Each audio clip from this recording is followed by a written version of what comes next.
Ashamaa harka fuunee akkam jirtu kabajamtoota daawwattoota horni miidiyaa kun qophii keenya gungumii karaa horni miidiyaa isin dhiyaatudha. Qophii gungumii keenya irratti Oromoon ofiisatti maal gunguma, walitti maal gunguma, akka biyya keenyaatti maaltu gungumama wala kan jedhu qabadhee isiniif dhiyaadheen jira. Qophii kana qopheessuun hanga xumuraasii waliin kan turu ala isaa dhaabaati. Maarree isinis daawwattoonni horni miidiyaa hanga xumura qophii kottanaa waliin turaan immoo affeerraa kooti. Egaa qophii gungumii kana keessatti taatee biyya keenya keessatti qaamota mootummaatiin dhiibbaa manguddoota akkasumas dargaggootaa fi harmoolii keenya irratti ga'u bakka tokkotti qabadheen qophii gungumiitiin karaa horni miidiyaa isiniif dhiyeessa. Maarree isinis miidiyaa kana laayik sabskiraayib gochuun dagatinaa yaadaaf qeeqa qabdan komentii jalatti barreessuu ni dandeessu. Egaa qabxii tokkoffaa yookaan gungumii tokkoffaa gataatee biyya keenya keessatti akkasumas immoo biyyoota ollaa garaagaraa dhiibbaa Itoophiyaa irratti gahanis qabadheen guyyaa irraa dhiyaadhee jira. Na waliin tura. Qabxii tokkoffaa yookaan gungumii tokkoffaa guyyaa irraa kan sodaatamaa ture yookaan immoo xiyyeeffatamee gara deddeebiin sodaa muummee ministeera Itoophiyaa kan ture ammas yaalii isaan muummee ministeera Itoophiyaa irratti gochaa jiran daran hammaachaa akka dhufee fi keessumaa immoo Itoophiyaa fi Ertira keessatti gataateen yeroo garaagaraatti wal dhiibaa turuun isaanii ni yaadatama muummee ministeera Itoophiyaa fi Isaayyaas Afeworqii jechuudha. Amma immoo erga gareen Dabratsiyoon Gabra Mikaa'elii fi Ertira walii galanii muummee ministeera Itoophiyaa irratti dhiibbaa gochuuf akkasumas immoo sadarkaa irratti lola banuuf gahanii akka jiran argamaati jira jechuudha. Taateen gidduu kana isa durii irraa adda ta'ee fi guyyaa har'aa immoo wanti adda ta'ee gadi bahaa jiru kun daran isa durii sodaachisaa akka ture argamaati jira jechuudha. Akkasumas manni maree bakka bu'oota uummataa guyyaa har'aa baajata 2018 illee irratti illee mari'atan akka jiran raggaasanii akka jiran argamaa turuunsaa ni yaadatama. Dhumarratti siidaan artistii Haacaaluu Hundeessaa hambutti guyyaa har'aa eebbifamee jira jechuudha. Kanammoo kan eebbise eenyu akka ta'e isin tanima na waliin tura. Qabxii tokkoffaa yookaan immoo dhiibbaa muummee ministeera Itoophiyaa irratti ga'u keessumaa yeroo dhiyootti asitti sadarkaa wal waraanuu irra akkasumas immoo loltoota isaanii gara daangaa irratti bobbaasaa turuun ni yaadatama Ertiraa fi Itoophiyaan jechuudha. Amma immoo taateen biyyoota garaagaraa dabalatee muummee ministeera Itoophiyaa irratti dhiibbaa gochuuf akka isaan jiraniif akkasumas immoo lola irratti banuuf guyyaa har'aa wanti haaraan gadi bahaa jiru daran isa durii irra hammaachaa akka dhufe argisiisaa jira jechuudha. Keessumaa yeroo darbe garee Dabratsiyoon Gabra Mikaa'el Ertiraa wajjin walii galee muummee ministeera Itoophiyaa kuffisuu ni dandeenya. Akkasumas immoo guyyoota dhiyootti immoo Itoophiyaa wanta jedhamtu hin beeknu nuti Tigraay qofa kan nuti beeknu. Kanaaf immoo gareen Bogeetaachoo Raddaas ta'e garee muummee ministeera Itoophiyaatiin as keessaa uummata Tigraay gidirsuuf yookaan dhiphisan as keessaa bahuu qabu unutu busha uummata Tigraay kan jedhe dubbatee turuun ni yaadatama Dr. Dabratsiyoon Gabra Mikaa'el jechuudha. Amma immoo wanti haaraan guyyaa har'aa bahe keessumaa Dabratsiyoon Gabra Mikaa'elii fi Isaayyaas Afeworqii walii galanii akkasumas immoo Sudan dabalatee illee loltoonni garaagaraa gara Ertira galanii akka jiran immoo guyyaa har'aa argameeti jira jechuudha. Keessumaa kan Sudaanii yookaan loltoonni Sudaan 50,000 ol kan ta'anii guyyaa har'aa gara Ertira galanii akka jiran argamaati jira jechuudha. Kun taateen isaan achi galan yookaan loltoonni namni kun Ertira kan isaan galanii Itoophiyaa irratti lola banuuf akka ta'e guyyaa har'aallee dubbatamee tureera jechuudha. Kanaaf keessumaa lolli Itoophiyaa irratti banamuuf jiru keessumaa wal gaareffannaan dhagalaanaa yookaan immoo Itoophiyaan asab fudhachuuf akkuma yaalii taasisaa turte muummee ministeera Itoophiyaa irratti dubbachaa turuun ni yaadatama sadarkaa paarlaamaatti jechuudha.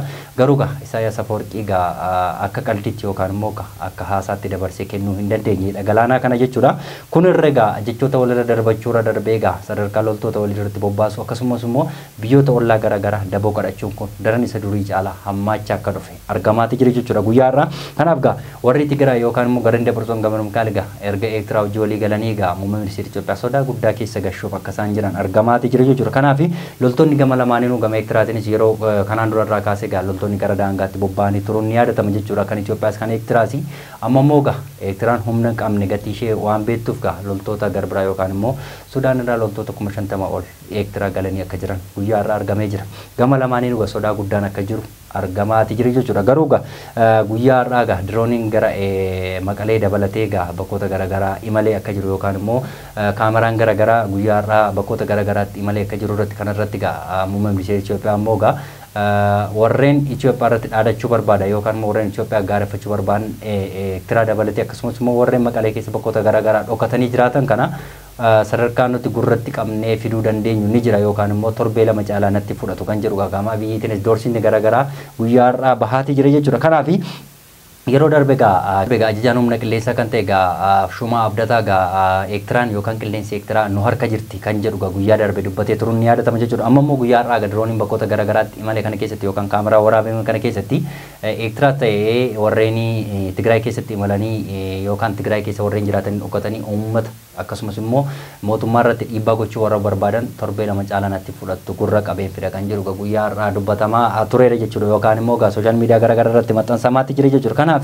wanti amma ta'amaa jiru gaa Itoophiyaas dabalatee Ertiraas dabalatee Tigraayis dabalatee dhiibbaan keessumaa gaa biyyoota garaagaraa Sudaan dabalatee gaa Sudaanii gara Ertiraatti erga guyyaa har'aa loltoota gaggeessitee booddee sodaa guddaan gama sadaniin akka jirullee argamaata jira jechuudha. Kanaaf qorumsi muummee ministeera Itoophiyaatiin hidha galaanaa argachuuf isa mudate gaa daran ammaachaa akka dhufe argamaata jira jechuudha. Kanaaf gara fuulduraatti gaa loltoonni Sudaan irraa Ertiraa galan Itoophiyaa ni loluu moo hin lolanii kan jedhu gaa yeroon kan deebisu ta'a yookaan walumaan kan laallu ta'a jechuudha. Kanaaf pirezidaantiin Sudaan gaa Abdul Fattah Abdul Barham gaa guyyaa har'aa gaa loltoota isa gara achitti akka inni bobbaase dubbatee tureera jechuudha. Kanaaf loltoonni gara Sudaan gaa gara Ertiraatti bobba'an sun gaa maal qabataniitu deebi'u kan jedhu walumaan kan laallu ta'a jechuudha. Qabxii gosotaan yeroon darbaa manni maree bakka bu'oota uummataa guyyaa irraa walgahii garaagaraa gaggeessan gaaffilee garaagaraa miseensota irraa isaan mudatee fi itti gaafatamaan maallaqaan kan deegaa Ahmed Shidee gaaffilee miseensotaaf deebisanii jiru jechuudha. Akkasumas gaa baajenni garaagaraa bakkeewwan garaagaraatti qisaasamuu dabalatee akkasumas immoo gaa rakkinni sababa diinagdee dabalatee bakkeewwan garaagaraatti qonnas dabalatee bakkeewwan baajenni seeraan ala bahee irratti gaaffileen garaagaraa miseensota irraa ka'ee turuuf gaa deebisee jira jechuudha.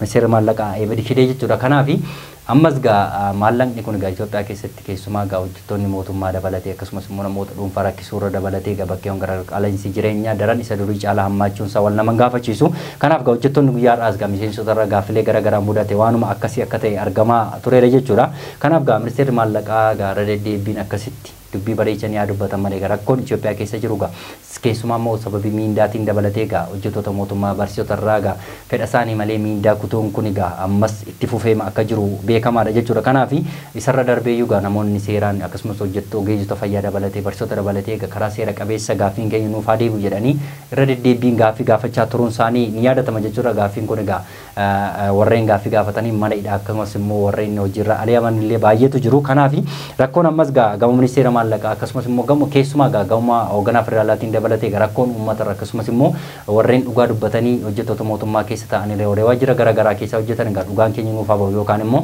rakkoon diinagdee nu mudataa jira jedhanii yeroo isaan dubbachaa turanitti yeroo darbe gaa muummee ministeera Itoophiyaa illee anuu miindaan kana rafaa dabalamu nan barbaada jedhee dubbatee turuun ni yaadatama. Akkasumas immoo qeenyi garaagaraa keessumaa warreen gaaffii gaafatan irratti mudachaa turuun ni yaadatama karaa muummee ministeera Itoophiyaa jechuudha.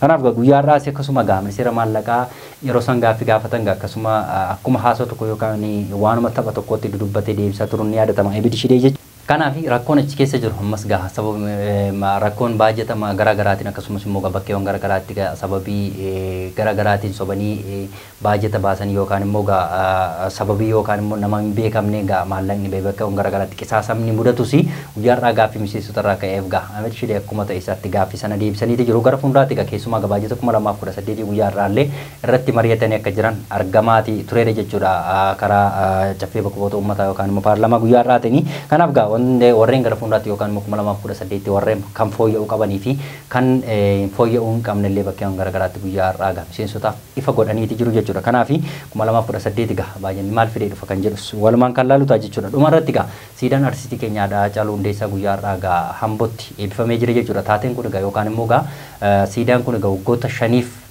kan inni ture guyyaa har'aa eebbifamee jira jechuudha. Keessumaa pirezidaantii ittaanaa Oromiyaa kan ta'e gaa Obbo Hawwaluu Abdiitiinidha jechuudha. Eebbi kun akkasumas immoo warreen aadaaf turizimii dabalatee akkasumas keessummoota garaagaraa dabalatee guyyaa har'aa Hambootti yookaan eebbifameeti jira jechuudha. Kanaaf ergeessuma gaa artistii Haacaaluu Hundeessaa erga lubbuun isaa darbee yookaan immoo erga qaamaan beekamneen ajjeefamee waggoota 5 lakkoofsiseeti jira jechuudha. Keessumaa gaa guyyaa kaleessa faawundeeshinii Haacaaluu Hundeessaa warreen uummataaf akkasumas immoo Haacaaluuf warreen dubbachaa turan guyyaa kaleessa keessumaa gaa badhaasa garaagaraa kennee turuun ni yaadatama jechuudha. Kanaaf gaa taateen guyyaa har'aa Hambootti ta'es gaa akkasumas siidaa isaa waggaa 5 yookaan immoo hojiin siidaa kun waggoota 5 fudhatee guyyaa kaleessa ture irratti gaa guyyaa har'aa immoo eebbifamee jira pirezidaantii mootummaa naannoo Oromiyaa ittaanaatiin jechuudha.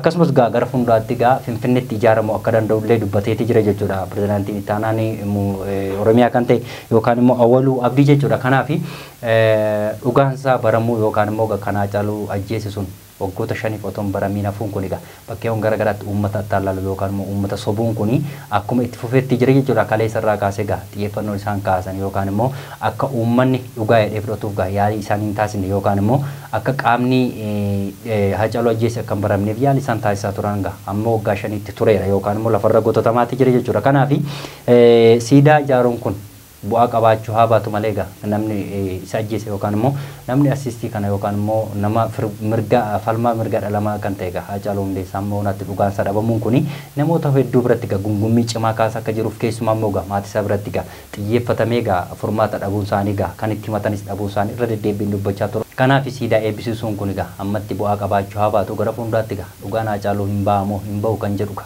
walumaan kan laallu ta'a. Egaa kabajamtoota daawwattoota Horni Miidiyaa qophiin gungummii koo guyyaa irraa keessumaa taatee biyya keenya keessatti muummee ministeera Itoophiyaa irratti xiyyeeffatamee Sudaan, Ertiraa fi Tigraay dabalatee Itoophiyaa irratti lola banuuf akka isaan jiran guyyaa irraa ifatti bahamee yookaan argameeti jira jechuudha. Akkasumas egaa ministeerri maallaqaa kan ta'e yookaan immoo obbo Caffeen bakka bu'oota uummataa guyyaa irraa baajata 2018 raggaasisuuf walgahii irra gaggeessaa turuun ni yaadatama. Dhumarratti egaa siidaan artistii keenya Haacaaluu Hundeessaa guyyaa irraa godina Shawaa Lixaa Ambootti ibfamee jira jechuudha. Kanaaf taateen godina keenya yookaan immoo taateen biyya keenya keessatti raawwatame kan hanga ammaatti raawwatatu ture. Qophii kana qopheessuun si waliin kan ture Allalisaa Dhaabaati. Qophii gungummii biraan hanga walitti deemtu immoo qophiilee Horni Miidiyaa waliin turtii gaarii qabaadha.